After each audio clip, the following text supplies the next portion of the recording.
누가복음 3장에 있는 말씀은 역사적인 이 배경을 설명하고 있습니다. 디베르 황제가 통치한 지 15해, 곧 본디오 빌라도가 유대의 총독으로, 헤롯이 갈릴리의 분봉왕으로, 그 동생 빌립이 이두레와 드라고니 지방의 분봉왕으로, 루사니아가 아빌레네 분봉왕으로 이렇게 나와 있는데요.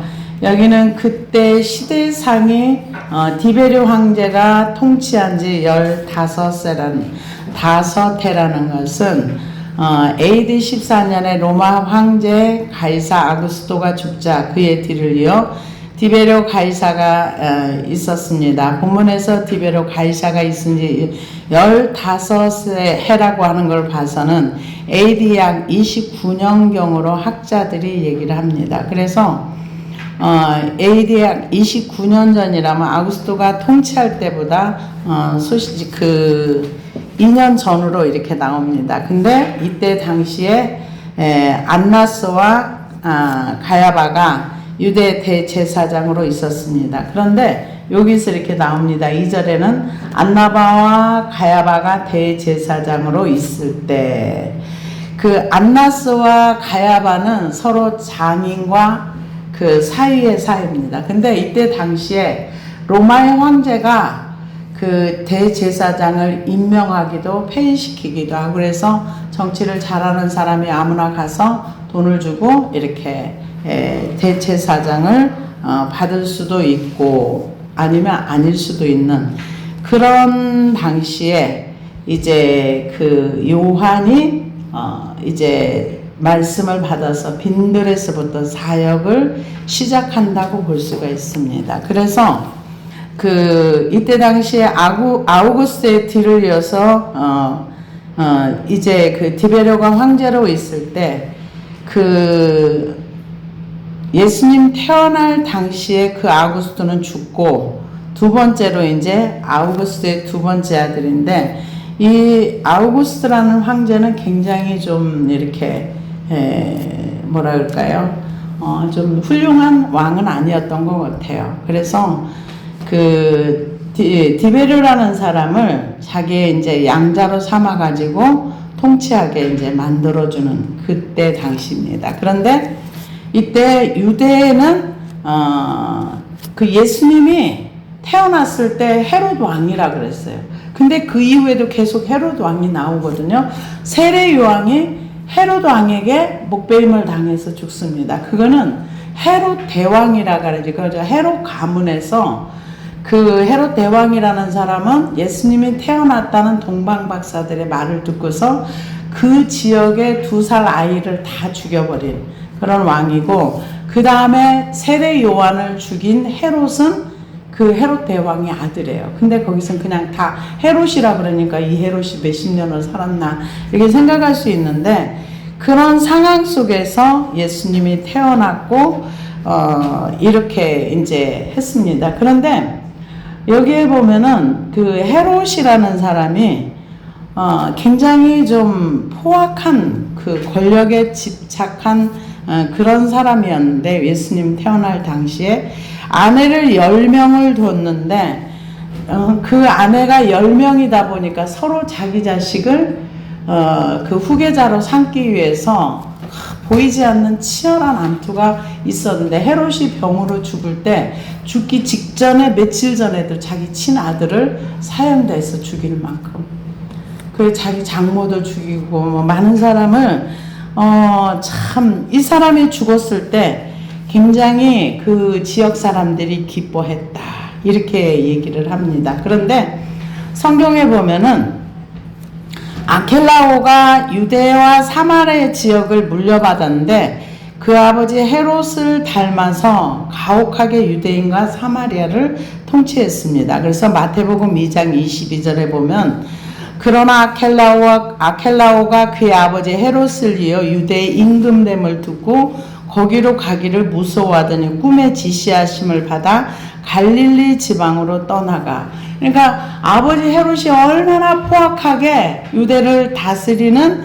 그때에 그 사람이 죽고 그리고 아들이 됐는데 아들도 역시 포악한 사람이었어요. 그래가지고 성전에서 이제 그 폭동이 일어나니까 아켈라오가 이를 진압하기 위해서 성전에 3,000명의 사람을 죽일 정도로 지금 같으면 난리 나는 3,000명을 그 폭력으로 진압을 해가지고 죽여버렸습니다. 그래가지고 원래는 그 유대인들과 사마리아인들은 왼수지간이라 서로 이렇게 저기를 안 하는데 이 아켈라오 폭동이 너무 심각하니까 폭동이 일어나 3,000명이 죽고 나니까 사마리아 사람과 유대가 합력을 해가지고 로마에 찾아가가지고 이제 우리가 못 살겠다. 이 폭정이 너무 심해서 도저히 살 수가 없다. 그래가지고 2년 만에 이 사람은 제거가 되고 로마의 집정관이 직접 관리하는. 그래서 여기에 이제 그 예수님을 죽였던 그 사람 저기 누구죠? 빌라도가 한 10년 정도 이 지역을 이제 다스리는 그런 상황이었던 것을 볼 수 있습니다. 그래서 안나스와 가야바는 대제사장이었는데 이때 그러니까 왜 이거를 이렇게 설명을 했는데 이 시대상이 뭐냐면은 요한이 하나님의 말씀을 선포할 때 시대가 이랬었다. 이것을 설명을 해주면 역사를 이제 이게 역사에 있는 얘기니까 좀 더 이해하기가 쉽고 그러니까 그 엘리야를 설명할 때 아합이 그렇게 우상 숭배를 했었다. 이걸 하면서 그때 당시에는 시대상이 이랬구나. 이거를 이제 설명을 해주는 것처럼 세례 요한이 출현을 하기 전에 정치와 종교가 어느 만큼 타락했고 얼만큼 이렇게 되었다. 이것을 지금 짧은 구절로 설명을 해주고 있습니다. 그래서 헤롯 대왕이 죽고 나서 지금 여기 나와 있는 것처럼 본디오 빌라도가 유대의 총독으로 오고 그 동생 빌립이 이드로와 드라고니 지방의 분봉왕으로 루사니아가 아빌레의 분봉왕으로 이렇게 지역을 나눠가지고 통치하는 그때에 안나스와 가야바가 대제사장으로 있을 그때에 하나님의 말씀이 빈들에서 사가랴의 아들 요한에게 임하니라. 그래서 빈들이라는 것은 광야라고 볼 수가 있습니다. 광야에 하나님의 말씀이 요한에게 임했습니다. 그래서 요한이 요단강 부근 각처에서 와서 죄사함을 받게 하는 회개 세례를 전파하니 빈들의 하나님 그 말씀이 요한에게 임했는데요. 그래서 이 지금 그 세례 요한은 구약의 마지막 선지자입니다. 그래서 그 선지자들의 사역을 설명할 때 이 사람 미가야 선지자는 아합이 이럴 때 선지자 사역을 했어. 에레미야 선지자는 이런 왕이 있을 때에 이런 사역을 했어. 이러는 것처럼 시대 상황과 상황이 이렇게 지금 사람들이 복종에 시달리고 3,000명 한꺼번에 죽기도 하고 이런 나라 없는 서론 가운데 그때 예수님이 세례 요한이 6개월 먼저 태어나고 그리고 예수님이 이런 시대 가운데 태어나셔서 있는데 그때 하나님의 말씀이 요한에게 임했어. 어디에 있는 요한에게? 광야에 있는 요한에게. 빈들 광야라고 볼 수가 있습니다. 제일 첫 번째 한 얘기가 뭐냐면은 회개하라. 요한이 요단강 부근 각처에 와서 죄사함을 받게 하는 회개의 세례를 전파하니 우리가 회개의 목적은 뭐냐면 죄를 사함 받는 거예요. 근데 오늘 현실 세계 속에서는 회개를 잘 몰라요. 그래서 그냥 예수를 믿으면 모든 것이 다 통과됐다고 생각을 해요. 그래서 교회를 다니는 사람도 이상한 행동을 많이 합니다. 그래서 회개 세례라는 거는 회개를 뜻하는 헬라어로 메타노이아라는 단어를 쓰는데요. 동사형 메타노에서 마음을 바꾸다, 회개하다라는 뜻입니다. 그래서 요한이 전하는 회개의 핵심은 모든 죄악을 사하시는 그리스도의 불세례를 인도하는 길잡이 역할. 그래서 진정한 회개는 뭔가? 죄사함을 받는 거다. 진정한 회개는 바로 죄사함을 받는 회개다. 그래서 왜 회개를 하라고 하는가? 심판이 임박했다. 그래서 이제 세례 요한이 회개를 외치면서 구약을 인용해서 이사야 선지자의 글을 인용해서 외칩니다. 광야에서 외치는 자의 소리가 있어 이르되 너희는 주의 길을 준비하라. 그의 오실 길을 곧게 하라. 모든 골짜기가 메워지고 모든 산과 작은 산이 낮아지고 굽은 것이 곧아지고 험한 길이 평탄하여질 것이요 모든 육체가 하나님의 구원하심을 보리라 함과 같으니라. 이렇게 얘기를 했는데요. 이사야 40장에 있는 광야에 외치는 자의 소리라. 이게 이제 세례 요한의 출현을 얘기를 하고 그러면서 그 광야에 외치는 자리 소리라. 이거는 이제 바벨론에서 포로로 돌아오는 사람들이 하나님 앞에 나와서 회개하는 과정을 설명하면서 시대적으로 이제 앞으로 예수님이 십자가에 죽으시고 나서 그러니까 세례 요한부터 예수님이 십자가에 죽고 로마의 침공이 있기까지 한 3, 40년 정도 미리 예언을 한 거죠. 근데 사람들은 이거를 잘 몰랐다고 볼 수가 있습니다. 그래서 그 모든 골짜기가 평탄하여질 것이요 이렇게 얘기했는데 그 얘기는 뭐냐면 평탄하다는 말은 교만한 이들이 낮아짐을 얘기하고 굽었다. 그러니까 그런 얘기는 영적으로 그 굽은 것은 히브리어 표현으로 속이는 아크자부라는 단어를 쓰는데요. 이것을 곧게 하라는 표현으로 정의와 공정을 나타낸다고 볼 수가 있습니다. 그래서 험한 곳은 악이 모여 있는 곳. 근데 요즘 악이 너무 많은 것 같아요. 그래서 험한 곳은 모든 종류의 악이 모여 있는 곳. 그래서 그 바리새인들의 교만함을 비유를 하고 있다. 이렇게 얘기합니다. 그래서 굽은 것은 왜곡됐다 이런 얘기를 합니다. 우리 요즘 사람들 왜곡된 사람들이 굉장히 많습니다.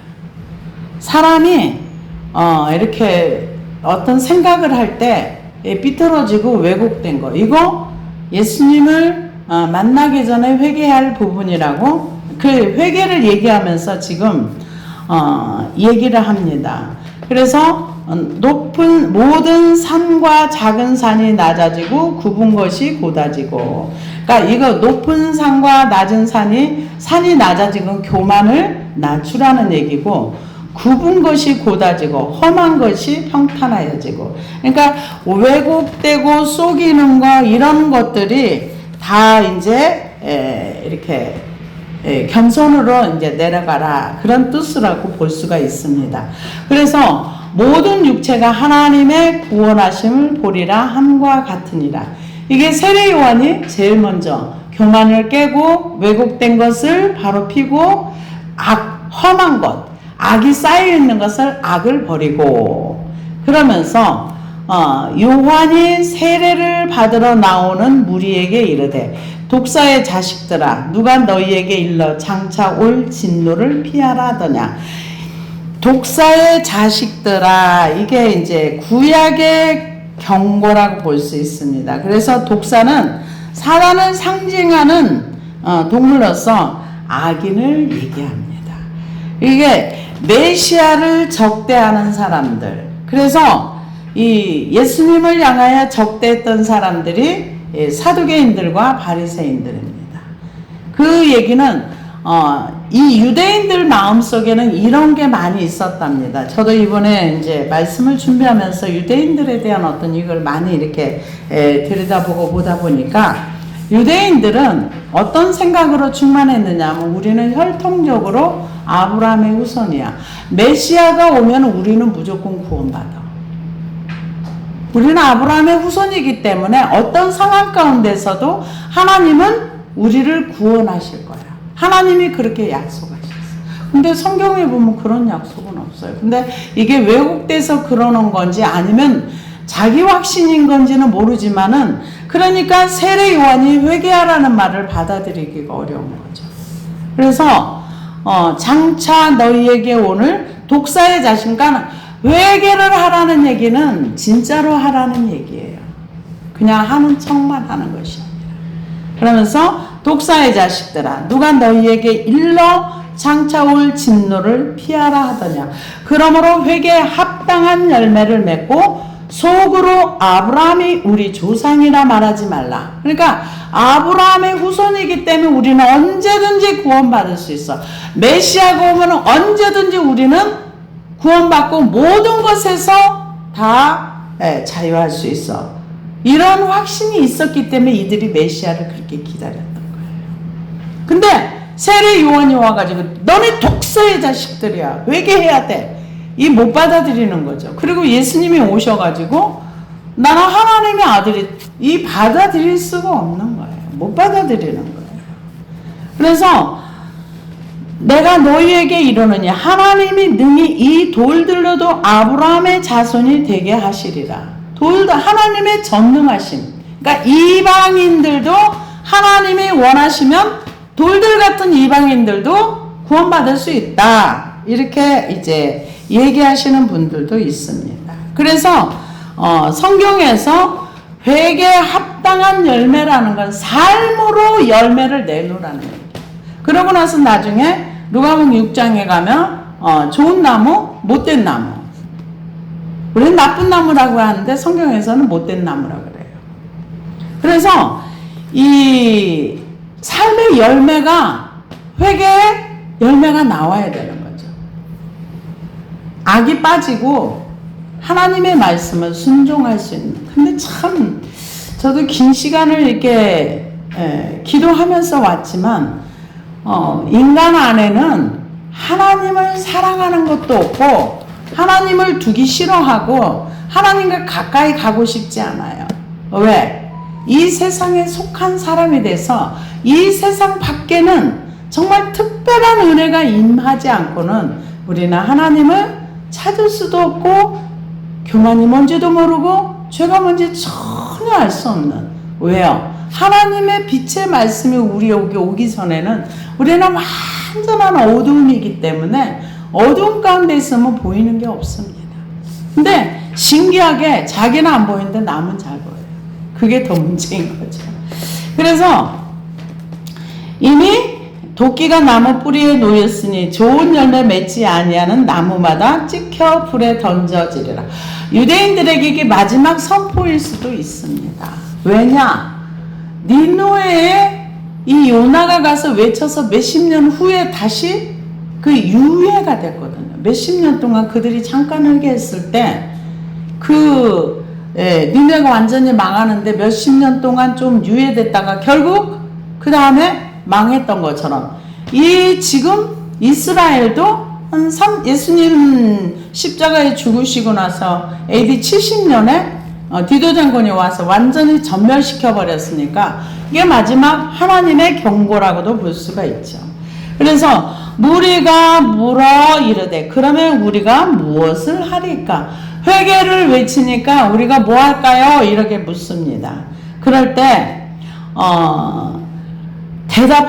대답하여 이르되 옷 두 벌 있는 자도 옷 없는 자에게 나눠줄 것이요 먹을 것이 있는 자도 그렇게 할 것이니라. 그러니까는 이때 당시에 옷 두 벌이라는 거는 굉장히 여유 있는 삶이라고 봐야 되겠죠. 왜냐하면은 이들은 옷 한 벌을 가지고 사는데 낮에는 너무 뜨거우니까 옷을 입고 밤에는 추우니까 그걸 이불 삼아 자는데 옷을 두 개씩 껴입고 다니는 사람도 있었답니다. 그래서 그런 사람은 없는 사람에게 밤에 추워서 얼어 죽을 정도로 추운 그곳에 줄 수 있는 그런 사람이 되라. 그리고 먹을 것도 이때 당시에는 먹을 굉장히 힘들었어요. 그래서 예수님이 이 500여 기적도 베풀고 빈들에서 먹을 것도 주고 했던 것처럼, 그러니까 예수님이 육신의 배를 채워주니까 우리의 왕을 삼으면 우리 평생 동안 먹는 거 고생 안 해도 되겠다.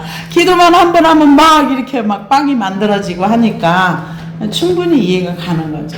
얼마나 먹는 게 힘들었으면 그랬겠습니까? 그런데 그렇게 하라고 얘기합니다. 세리들도 세례를 받고자 하여 와서 이르되 선생이여 우리는 무엇을 하리이까 하매 이르되 부과된 것 외에는 거두지 말라 하고. 이 세리들이 예를 들어서 로마에서 1년에 이 지역에서 100만 원만 걷어. 그러면 한 200 정도 걷어가지고 100은 로마에 주고 100은 자기의 배를 채웠어요. 근데 여기에 보면은 뭐라고 얘기하냐면 너가 직장을 그만둬 그 얘기가 아니에요. 정직하게 하라는 거죠. 부과된 거 외에는 거두지 말라. 그러니까 자기의 맡겨진 일에 나의 이익을 위해서 더하지 말라는 얘기죠.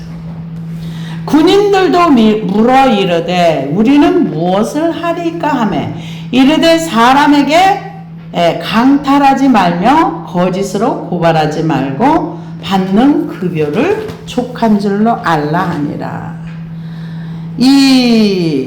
그 군인들은 사실은 여기에서 헬라어로서는 스트레스 오노메이라는 단어를 쓰는데요. 이거는 국내 정세를 담당하는 군인을 얘기하는데요. 업무상 특정 범죄를 저지를 확률이 굉장히 많았답니다. 그래서 강포를 나타내고 그래서 이제 여기서 강포는 디아세이오라는 단어를 쓰는데 맹렬히 흔든다, 협박하다, 강탈하다. 그래서 이런 어떤 권력을 가지고 사람들의 돈을 강탈해가지고 자기 주머니를 채우는. 그래서 백성들은 이렇게 뜯기고 저렇게 뜯기고 살기가 너무 힘들었던 거죠. 이제 그 세금을 받는 사람은 몇 배의 세금을 걷어서 착취해가고 군인들은 또 강탈하고 또 뺏어가고 뭐 이런 상황 가운데 그러니까 계속 뺏기는 그런 상황이라고 봐야 되겠죠. 그래서 군인들한테는 너네들은 받는 급여로 족한 줄 알고 살아. 지금 그것을 얘기합니다. 백성들이 바라고 기다림으로 모든 사람이 요한혹 그리스도가 그리스도의 신가 심중에 생각하니. 왜냐하면은 하나님이 말라기서에 바벨론 포로로 돌아온 사람들에게 하나님께서 책망하셨잖아요. 너네는 내게로 돌아오라. 그러니까 우리가 돌아오는데 뭘 또 돌아와요? 그렇게 얘기하니까 하나님이 이제 말라기 선지자를 통해서 내가 너희를 사랑한다. 우리를 사랑하는 게 뭐예요? 이러고 하나님을 향해서 빈정거리는 거죠. 사랑한다는 표시 좀 내놔봐요. 이런 식으로. 그러니까 하나님이 내가 에서는 미워하고 야곱은 사랑했어. 내가 너희들을 사랑해. 그러니까 이 사랑한다는 말이 그 바벨론 포로 돌아온 사람들한테는 안 믿어지는 거죠. 하나님의 사랑이 안 믿어지는 거예요. 그러면서 하나님이 책망하죠. 야, 너네들이 지금 나를 하나님으로 대접하고 있니? 나라 전체가 지금 내 것을 도둑질했어 이러시잖아요. 그리고 우리가 언제 도둑질했어요? 그러니까 너네들이 지금 11조도 제대로 안 내고 그리고 제물로 가져오는 거 눈먼 거, 병든 거, 다리 저는 거 너네 총독한테 드려봐. 그거 받겠냐? 그러니까 사람 앞에 드려서도 받지 않을까 하나님께 가져오지 마! 그러면서 하나님이 심하게 책망하시거나 400년 동안 침묵하세요. 1절 말씀에 어떤 선지자도 보내질 않았어요. 그러니까 백성들이 지금 세례 요한이 나타나가지고 회개하라! 그렇게 하니까 이분이 메시아인가? 이분이 그리스도인가? 이러면서 수군거린 거예요.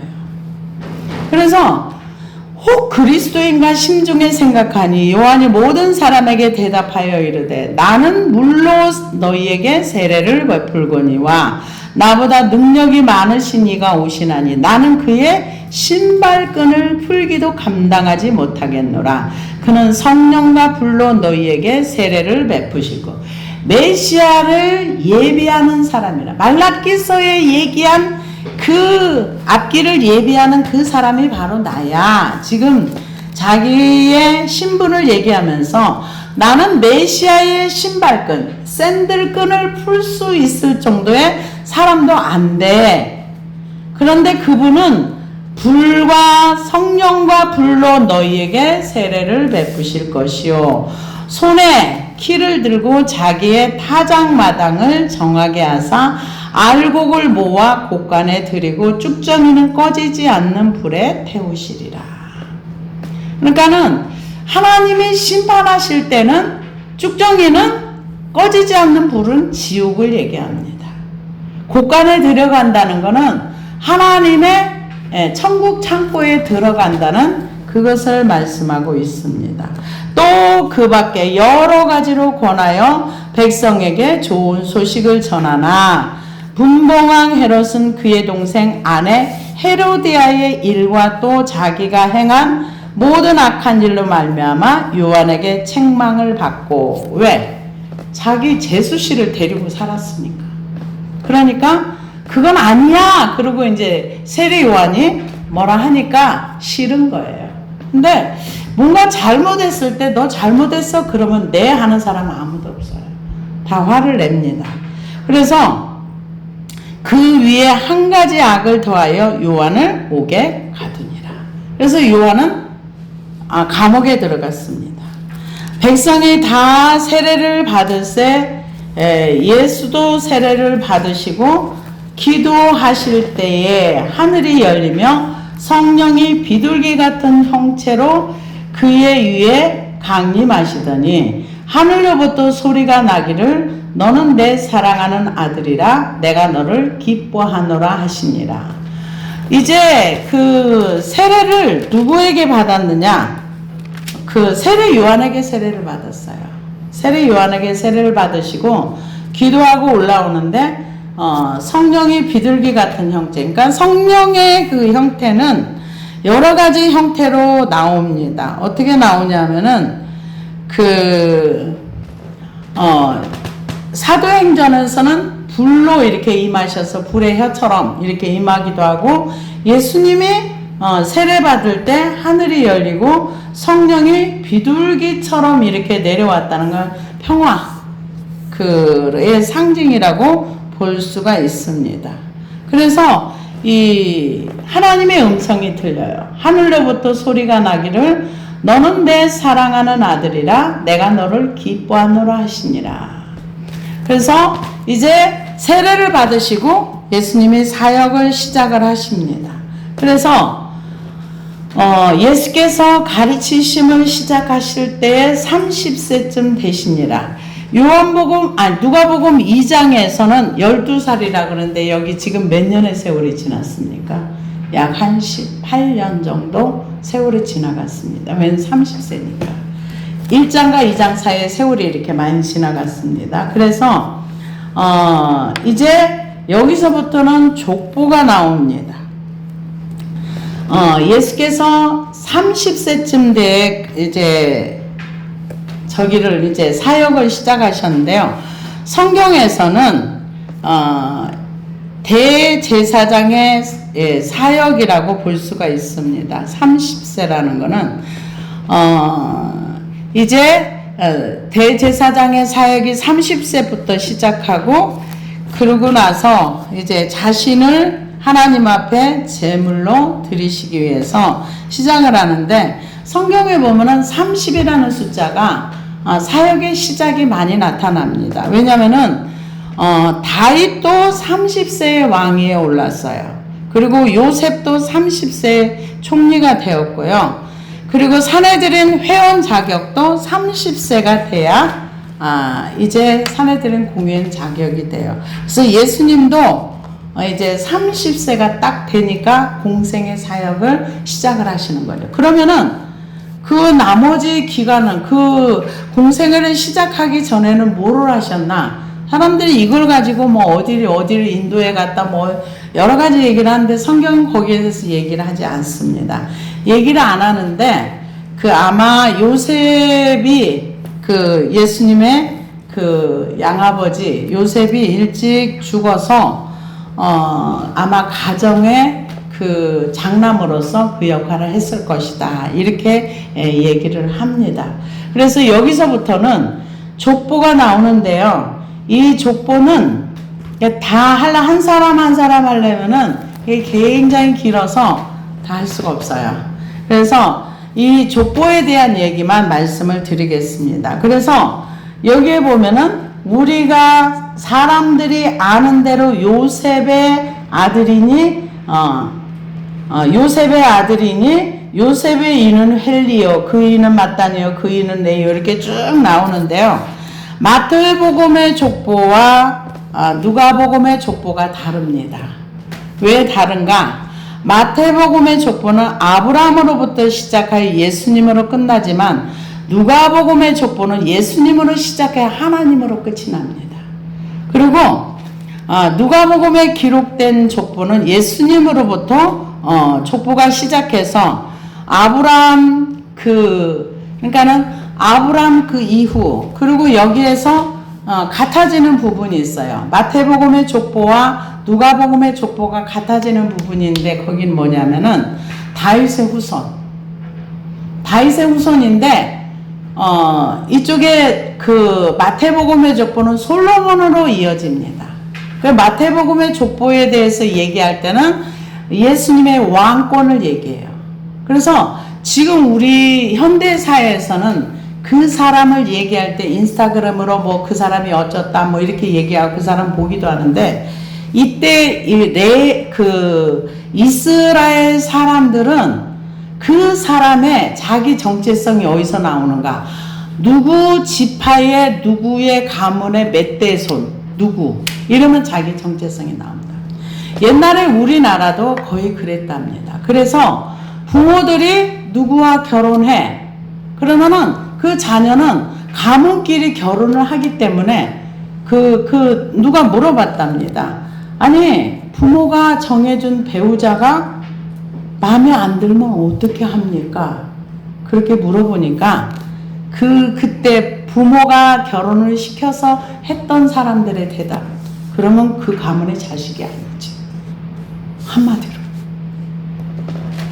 가문끼리 결혼을 해서 그러니까 가문은 굉장히 우리나라도 중요하게 여겼잖아요. 그러니까는 감히 여자가 감히 뭐 어쩌고 그러니까 여자들이 행동을 잘해야 되는 내가 잘못하면 우리 친정 부모님들이 욕을 바가지 가문에 너네 집안에서 뭘 배웠니? 이게 굉장히 수치적인 얘기야. 우리나라도 옛날에는 그랬었어요. 그 가문에 어쩌고 그 가문은 뭐 어쩌고 이런 얘기를 많이 들었습니다. 근데 유대인들도 똑같았답니다. 그래서 굉장히 족보를 중요하게 여기고 족보에 대한 얘기가 나오는데 그래서 다윗의 후손은 똑같아요. 그런데 그 예수님의 족보 중에서 생략한 사람도 굉장히 많습니다. 예를 들자면은 당시에 이제 그 바벨론 포로로 가기 전에 유대인의 왕이었던 여고니아, 여고냐, 여고야긴 이런 사람들은 족보에서 빠졌어요.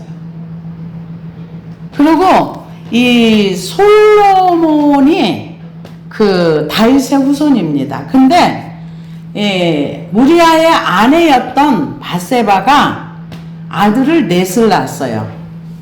시므아와 소박과 나단과 솔로몬 네 사람은 다 암미엘의 딸 바수알의 출생이에요. 그러니까 다윗의 후손으로서 마태복음 솔로몬의 가문을 얘기하고 솔로몬의 후손을 얘기하는데 이거는 왕권을 얘기하는 거예요. 메시아는 왕으로서의 메시아다. 그래서 솔로몬의 후손을 얘기하고 그래서 누가복음은 여인의 후손으로서 다윗의 자손으로 오는 거예요.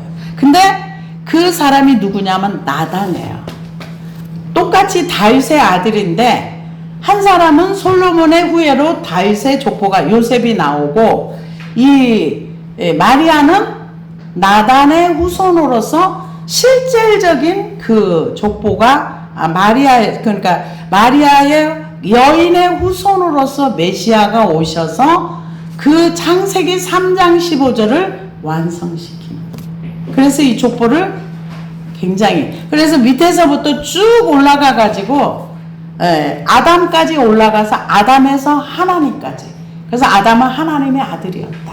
근데 그 아들이 타락함으로 인해서 인류가 망했다. 근데 여인의 후손으로서 메시아가 하나님의 아들로서 인류의 모든 죄 문제를 해결하신다. 이런 족보 속에 이런 내용이 들어있다고 볼 수가 있습니다. 그래서 여기에 보면은 아는 대로 요셉의 아들이니 요셉의 위는 헬리요. 근데 이 헬리라는 사람이 아마 마리아의 아버지일 것이다 이렇게 얘기를 합니다. 왜냐하면은 이 헬리의 이분에게는 아들이 없었는데 사위가 대리사위, 우리나라로 말하면 대리사위격으로 들어가면 아들로 그 가문을 잇게 해주는. 그래서 우리가 성경을 보면 모세오경 속에서 슬르보아스의 딸들이 자기 아들이 없이 아버지가 이제 이렇게 되니까 왜 딸들이라고 기업을 안 줘요? 그러니까 너네 지파끼리 가서 그 아버지의 이름으로 그 가문을 잇는 것처럼. 그래서 그 위는 헬리요. 그래서 철저하게 예수님이 여인의 후손으로 오신 거, 다윗의 자손으로 오신 거, 이거를 정확하게 증거를 한다 이렇게 얘기를 합니다. 그래서 열왕기상 하에 기록된 유대인의 어떤 그 왕들의 계보를 비교해 보면은 빠진 왕들이 꽤 있어요. 그래서 아하시아, 마타는 아하시아, 아달랴, 요아스, 아마시아, 요아스, 여호야김, 시드기야, 이런 사람들은 다 빼버렸어요. 그 마태복음에서. 그래서 성경에서 중요하지 않다고 생각하는 사람들은 성경에서 뺐습니다. 굉장히 중요한 인물들로 이렇게 계보를 이어서 이렇게 했다고 볼 수가 있습니다. 그래서 예를 들자면 제가 여러분들이 이해시키기 위해서 하는 얘기인데, 출애굽기 6장에 보면은 약 430년이 흘렀는데 몇 대를 얘기했느냐? 그동안에 굉장히 많거든요. 많은데 역대상 6장에서는 레이, 고앗, 아브람, 모세, 이게 4대만 그 430년 4대만 흘러갔거든요. 그런데 빼버리고 중요한 인물들만 이렇게 넣어서 그 족보를 유대인들은 굉장히 중요하게 여기고 그 사람의 정체성이 족보에서 나온다 해도 과언이 아닐 만큼 나는 몇 대손의 누구 후손이고 어쩌다. 우리나라도 그게 굉장히 강했습니다. 그래서 그 역대상 7장에서 보면은 레인 조카인 아브라함으로부터 모세를 이어 이스라엘 자손이 가나안 땅으로 인도한 여호수아까지는 10대를 기록하고 있는데 훨씬 여기서 많은 사람들을 생략했다.